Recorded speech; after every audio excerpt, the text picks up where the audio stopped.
What's up, everybody? Let's fix this fucking camera. I'm gonna make sure that shit is square. Welcome to BioWare's 3 Raw TV. Listen, guys, this is a video that I waited for a couple days to make. It is a video about George Floyd. I've been asked my opinion about a million times on it, and I wanted to sit back and collect my thoughts, make a different video than what everybody else is doing, of course, look at this thing from every angle that I possibly could before I give my 2 cents on it. Now, I'm going to speak to you from some personal experience about some things, and yeah, so I guess we'll just run through it like that. So, George Floyd, may first of all start by saying that I did not watch the video of him dying. I did not watch the video of the police officer killing him, which that's what it was, a police officer killing him. Hands down, it was murder. It was not an accident. It was murder. And I'm going to get into, why in a few minutes, why I think that. So, first of all, let me start by saying, I didn't need to see this guy die to know what happened. It was very clear very, very quickly that it was a full video shot of this individual dying in the hands of, or in the custody of, a police officer in Minneapolis, Minnesota. And man, I'm just like, where do we even begin? Because it's such a touchy subject, right? It really, really is. And I want to kind of put this out there. So, in my past, I worked private police. I did private security. I did bouncing. I did multiple different forms of security. And during those times, even working with the gang squad in Providence and working with different police organizations doing the stuff that we did, we wound up going through these classes. And I'm going to start off by talking about something like, we go through oleum capsium, OCAT it's called, certification. We go through weapons training, self-defense. We go through handcuffing classes. Now, handcuffing class, you get certified to be a handcuff. I was actually a certified instructor, certified security instructor with IPC, International Protection Corporation. With one of my jobs, I worked for U.S. Associates. I worked for Barton Allied. I worked for Providence Place as a public safety officer. Multiple jobs, and handcuffing was one of the things that we're taught to do and get certified in. Now, I also, like I said, went on to get certified to be able to do those classes later on. And during that certification course where you learn how to handcuff someone to get them under control very quickly, get them under control safely, and I mean, I can't do anything but just say what I'm going to say. So we were taught when you do have to subdue an individual and you get them cuffed, once you have the cuffs on them, you then lock the cuffs so they can't roll over and by accident squeeze those cuffs and break their own wrists, right? So it's for their safety. Once you have the cuffs on them, you are technically now safe, right? I mean, unless they're kicking and running, regardless, there's other ways that you learn to basically subdue them and hog tie them. Regardless, none of that matters, right? But right now, what we see is, or what I can tell you is, you're handcuffing them. You are then immediately rolling them to their side, sitting them up, or standing them up. Immediately. Not letting them lay on their stomachs. Not putting any kind of pressure on them to where they will not be able to breathe, because you will, at the very least, give them a panic attack. Worst case scenario, you will kill them and do it quickly. So that's what we're taught, right? Now, I myself was not a, city, town police officer. I was private police, which is not the same thing. But we were taught that there. As well as other police officers that go through the different academies, they're taught there that you cannot put pressure on someone when they're laying flat down, prone like that. You will suffocate them. You will asphyxiate them. You will kill them. Now, that's one thing that I could say right offhand that I know for a fact that this police officer had training and he should have known better, period. That's all there is to it. Now, I can only speak again why I didn't watch the video. Again, speaking from experience, this is not mainstream media. This is not a narrative. This is not regular news. This is not people talking about it. This is me, my own personal experience. So I know that you can easily kill someone like that. Therefore, that police officer is not only in the wrong, but he is liable and responsible and should be treated the way that anyone else would be treated, whether we're the police officer or not. If someone that they were taken care of, someone that it was in their custody, whatever the case may be, died, they're held responsible, they're liable. Period. End of story. No ifs, ands, or buts about it. Now, the reason why I didn't actually watch the video is that someone suffocating to death hits very close to home with me. And let me explain. You guys know that I have asthma and I can't wear those masks, right? Now, that's not what this is about. Back when I was about 22, 23 years old,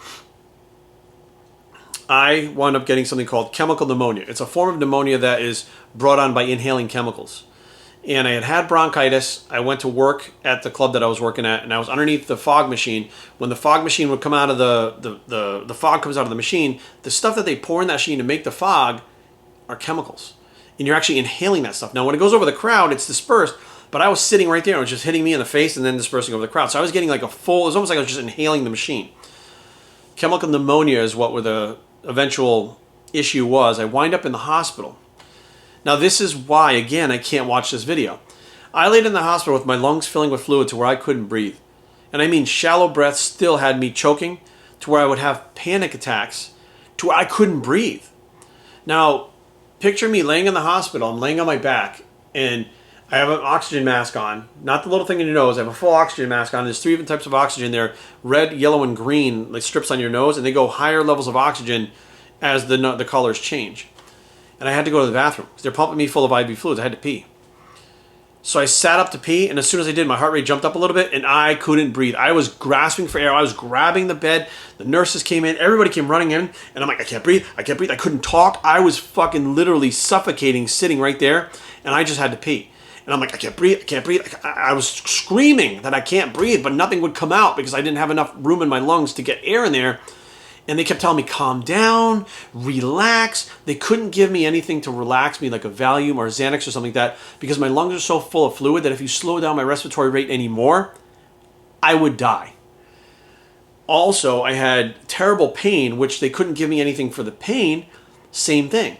So I was like, they gave me this 1/2 of Vicodin. They were like, that's all we can do. It was like a little pill thing. They gave me a little bottle.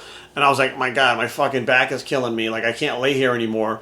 They're like, we can't give you anything. Like, there's nothing we can do. Like, we can give you Tylenol, but, that's the best that we can do. And the Tylenol wasn't cutting it, but I couldn't breathe. I could not fucking breathe. I can't explain to you, unless you have been almost to the point of suffocating or had pneumonia like that to where you couldn't breathe, what that feeling is like. How helpless you are with that feeling. How scared you are with that feeling that if what's happening doesn't reverse right away, you're going to take your last breath and you're going to die. I honestly felt that several times until finally they put me out. I just fucking went out and they put me out, and I stayed out to where I woke up days later with a beard and didn't know what the fuck happened. Because I was at the point where my heart rate was going up so high and I was starting to panic because the feeling that I was feeling, not being able to breathe and not having that change, there was nothing they could do to help other than me calming down, which I couldn't do. I remember that feeling like it was today.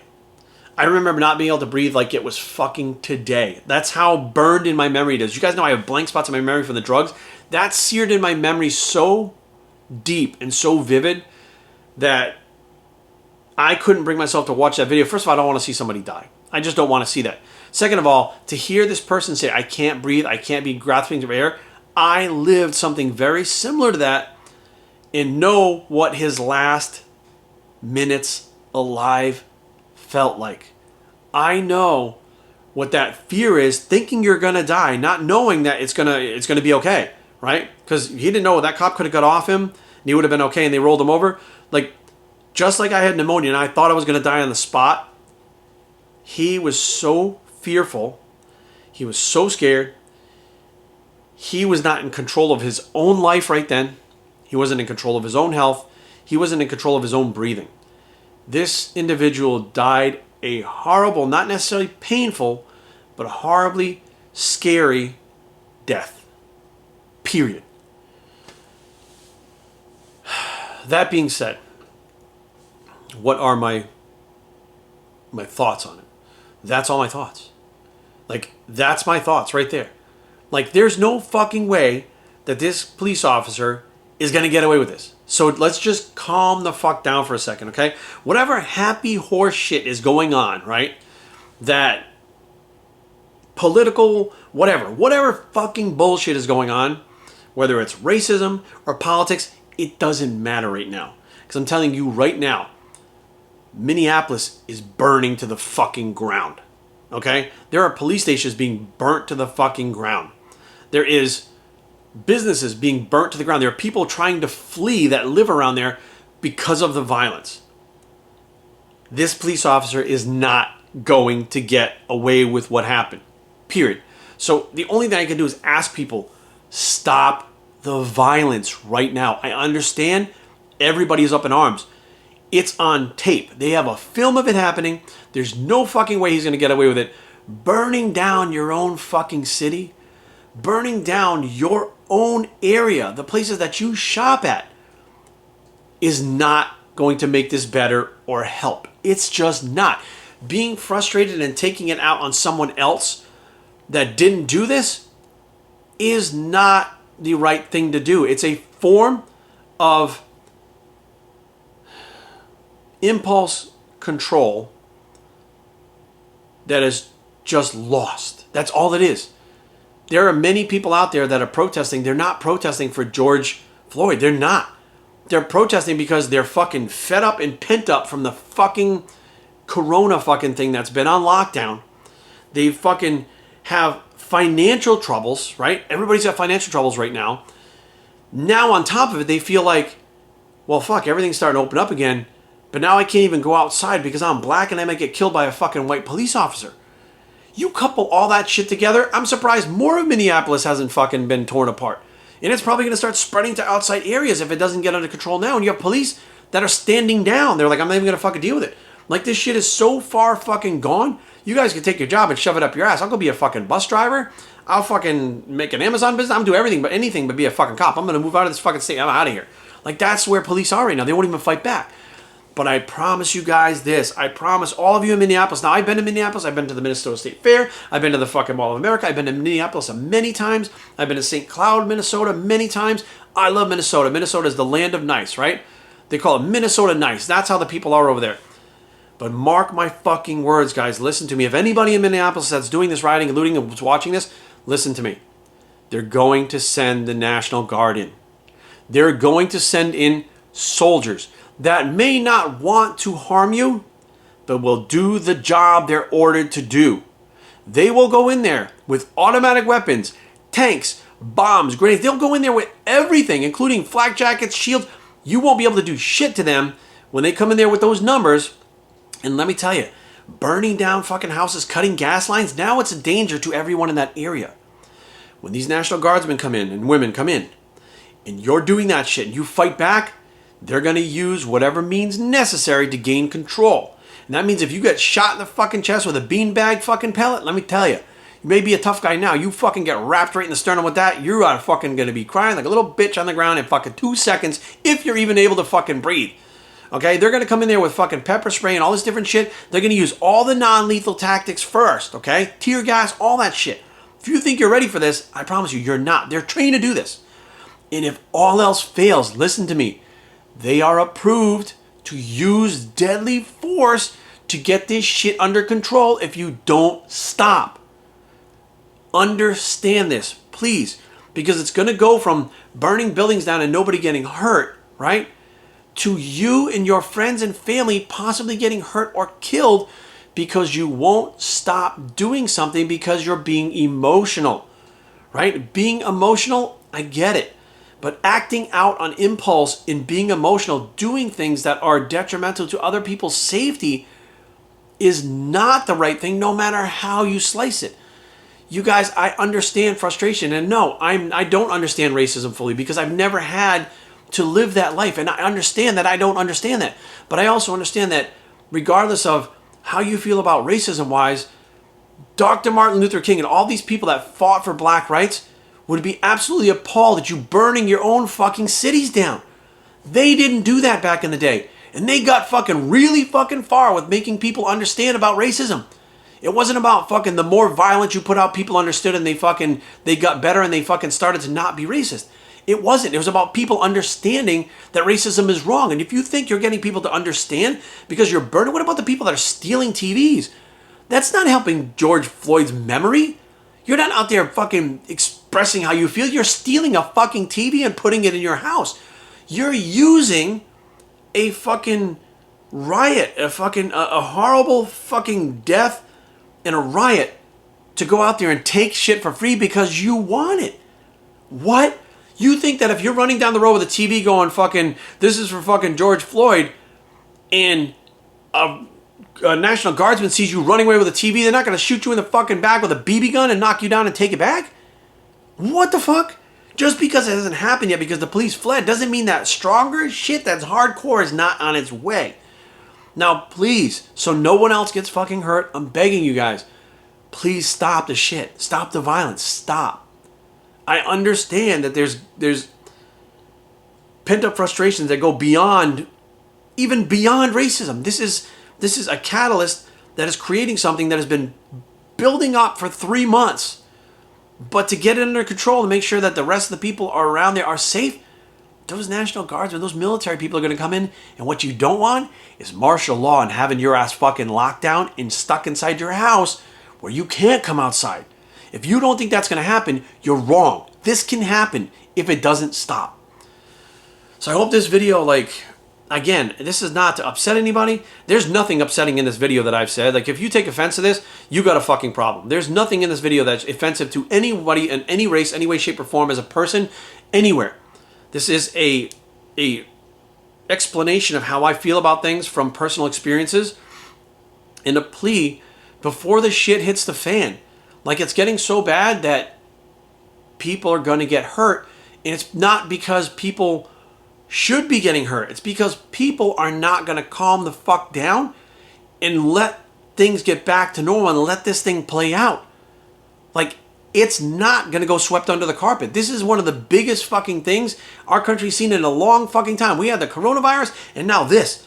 2020, this is a major fucking thing in the span of the fucking 5 months we've been in 2020.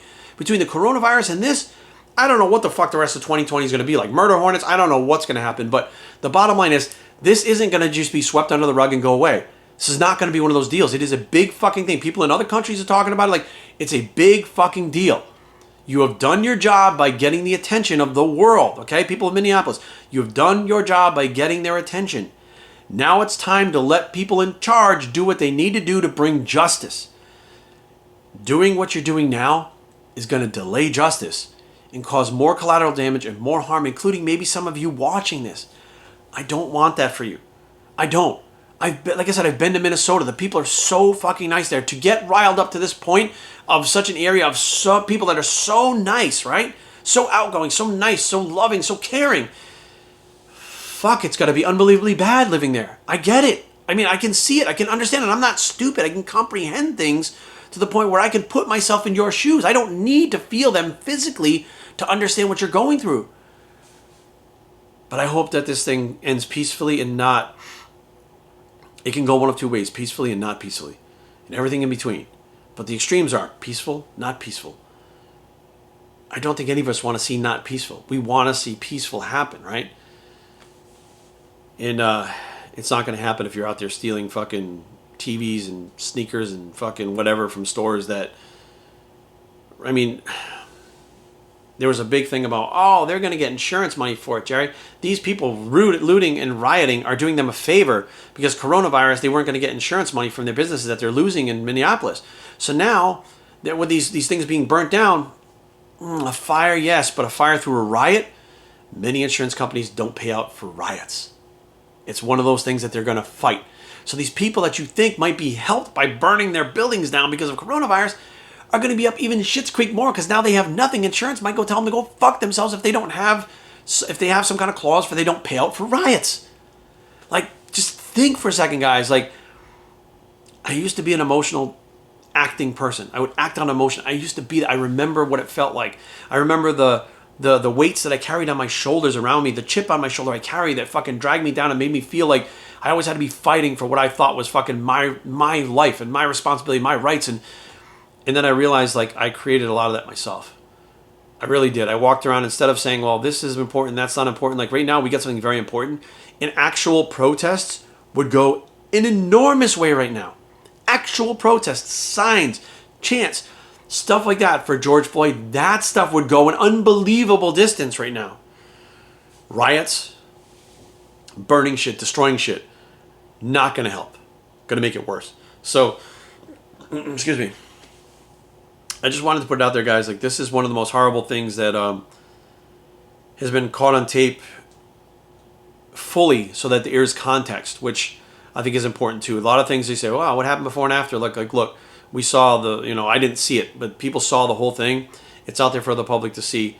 I would advise you, if you don't have to, don't watch it. Watching people die in front of your face, even on screen, desensitizes people to this type of violence. The more you watch it, the more desensitized you get to it, the more apt you are to take part in this shit later on if it's not a big deal. I try to keep myself away from it. So when I see someone in trouble, I can say, fuck, that's bad. I want to help that person. What do I do? People just watch this George Floyd be killed and not even respond to it. Nobody helped him. Nobody said a fucking word. They just let it happen because they're all so fucking desensitized by this shit we see on social media, the games that are fucking played, even the movies that we see now are so fucking graphic that it's like watching somebody actually fucking get killed. We watch that all the time now. We've seen these things from terrorists, these videos that are awful, people being fucking killed and slain. Here we are watching it right in front of us, and they're just filming it to put it up on fucking, Instagram or whatever. They're filming it to have but nobody was so appalled at the time that they thought to help the guy, right? Like, say a fucking word, like leave him the fucking alone. Like, not one person. I don't get it, guys. I mean, I can't damn this whole situation enough. I just can't. But I do know that there's right and wrong, and I know that what's happened to George is wrong, but what's happened to Minneapolis is wrong. And I'm going to leave you with this. I remember this when I was a kid. My mom told me this. It wasn't my dad, it was my mom. And this rings true now more than ever. 2 wrongs don't make it right. And that's where we're at right now. You want things to be right? Make it right. Stop doing wrong. You guys be safe out there. Be well. Pray for Minneapolis. Send out as much positive energy as you can, because they're going to need it. This shit's going to get worse before it gets better. And I just pray that the innocent people out there that are not involved in this are okay.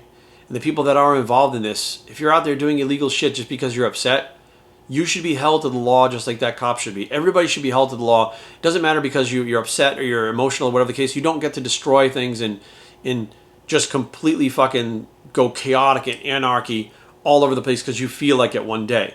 It's not how that works. And that's why we have civilized communities. Without civilized communities, we have chaos, we have anarchy, we have animals. We live like animals at that point. So our goal now is to get this shit done, get it over with, and get the right people to prosecute this guy, put him in jail, give him the death sentence. I don't know, whatever happens, but it's a shame, and it shouldn't be happening right now anywhere, let alone Minnesota, with so many fucking nice people, man. It's such a nice place. So you guys have a good rest of your weekend. I'm Biosphera, and I approve this message. Pray for George. Yeah, we're out.